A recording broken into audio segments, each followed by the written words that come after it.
Coucou les filles, j'espère que vous allez bien. On se retrouve aujourd'hui pour une nouvelle vidéo. Nous allons voir ensemble la recette de kelbelouz. On va le faire avec une façon très facile à réaliser et surtout réussie. J'espère que vous allez regarder la vidéo jusqu'à la fin, comme ça vous n'allez rien rater et connaître tous les secrets pour réussir son kelbelouz. Hi girls, how are you? We met today for a new video. You will see with me the recipe for kelbelouz with a very easy way to make it. I hope you will watch the video until the end so as not to miss anything and above all to understand the secret of kelbelouz.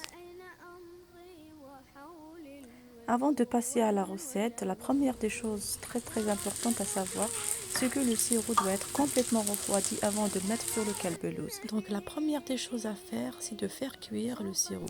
Before seeing the recipe, the first thing to know is that the syrup must be completely clotted before pouring it over the kelbelouz. Nous allons donc commencer par la préparation du sirop.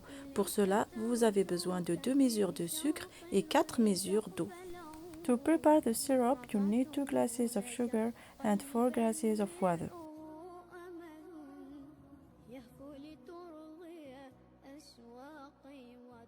Le citron est aussi très important pour réussir la recette. Donc là, nous allons utiliser le jus d'un demi-citron. Et là, j'ai rajouté 2 tranches de citron juste pour le goût. Lemon is also very important. So I put the juice of half lemon and add 2 slices of lemon just for taste. Toujours avec la même mesure, là je vais regarder combien j'aurai besoin dans ma plaque. Je vais faire en sorte à ce que le kelbelouz ne soit ni très épais ni très fin. Pour savoir combien il vous faudra, vous mettrez tout simplement le bout de votre doigt dans la semoule et devrez trouver à peu près 1 cm. Pour ma plaque, j'ai utilisé 4 verres de semoule. To know how much you will need, put the tip of your finger in the semolina and should find about 1 cm. Juste pour info, j'ai utilisé la grosse semoule, mais vous pouvez tout à fait utiliser la moyenne semoule, il n'y a pas de problème. Just for information, I use the coarse semolina, but you can absolutely use the medium semolina, there's no problem. Comme vous pouvez le constater, je remets ma semoule dans un récipient. Je vais juste rajouter une cuillère à café de vanille et une pincée de sel. As you can see, I put my semolina bag in a container. I just add 1 teaspoon of vanilla and a pinch of salt. Là, je mélange le tout et réserve de côté. There, I mix it all up and put it aside. Et là, je vais préparer un autre mélange. Je vais y mettre 2 verres de sucre, 1 verre d'huile, un demi-verre de fleur d'oranger et un demi-verre de lait.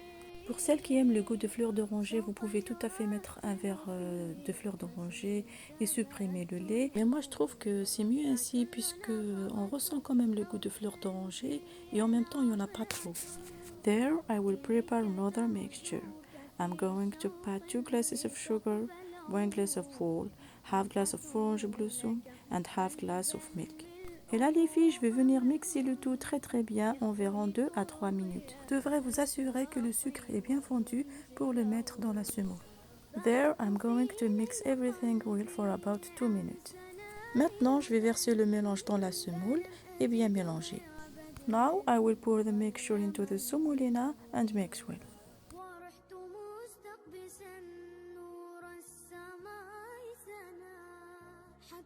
Avant de verser la semoule dans une plaque, je vais d'abord la badigeonner avec un petit peu de semaine. Si vous n'avez pas, c'est pas grave, vous pouvez le remplacer par un petit peu de beurre ou alors un petit peu d'huile. Before pouring the semolina into the baking sheet, brush it with a little butter or oil. Personnellement, j'ai envie de garnir mon kelbelouz, donc je vais mettre juste la moitié. Dans un premier temps, je vais bien l'étaler à l'aide d'une cuillère. Je vais mettre un petit peu de cannelle et un petit peu de poudre d'amande, puis je vais mettre l'autre moitié. Personally, I want to stuff my kelbelouz, so I will just put half. At first, I will spread it well with a spoon.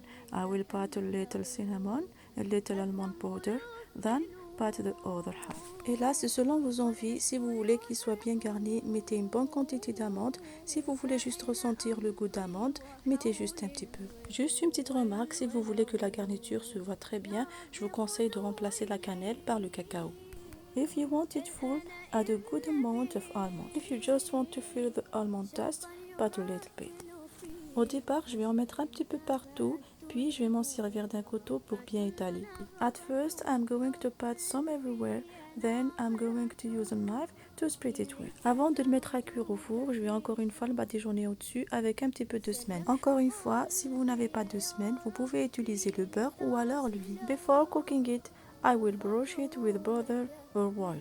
Et là, avec un couteau, je vais mettre juste quelques traits, c'est-à-dire que je ne vais pas arriver jusqu'au dessous. C'est juste pour savoir où mettre les petites graines d'amande.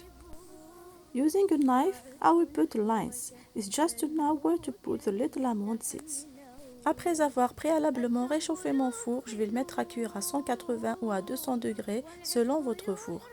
Vous le faites cuire minimum 20 minutes dans un premier temps. Lorsque vous verrez que les bords sont devenus un peu marrons, vous l'enlevez. Badigeonnez-le encore une deuxième fois avec un petit peu de semaine, du beurre ou de l'huile, puis vous le remettrez pour le faire cuire au-dessus.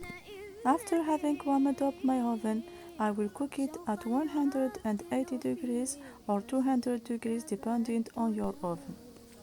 When you see that the edges have turned brown, take it off, brush it a second time with butter or oil and put it back in the oven to cook on top. Lorsque mon sirop commence à refroidir, je vais rajouter juste un petit peu de fleur d'oranger, environ un verre à thé. When my syrup starts to cook, I will add a little orange blossom, about a tea glass. Une fois que mon calbelouse a bien pris la couleur marron au-dessus, je vais directement l'arroser avec le sirop froid. Je le dis et le répète, le sirop doit être complètement refroidi. Once my calbelouse turns brown above, I will directly sprinkle it with the well cold syrup. Et là, vous allez entendre un petit son, c'est le fait du choc thermique entre le froid et le chaud. Si vous entendez ce petit son, la preuve est que votre calbelouse est bien réussie. And there you will hear a smile sound. It's a thermal shock between hot and cold. If you hear it, it means that your calbelouse is successful. Dans un premier temps, je vais mettre que la moitié, puis au fur et à mesure que mon calbelouse absorbe le sirop, je vais en rajouter le reste. At first, I will pat half. Then, as my calbelouse absorbed the syrup, I will add the rest. Voilà les filles, on arrive à la fin de la vidéo. J'espère que vous avez aimé la recette. Si vous avez aimé la vidéo, n'hésitez pas à liker et à partager. Il ne me reste plus qu'à vous dire, prenez soin de vous. Gros bisous et à très bientôt. Bye bye. Hey, we've come to the end of the video. I hope you liked the recipe. Don't hesitate to like and share. Take care of yourself. Bye bye.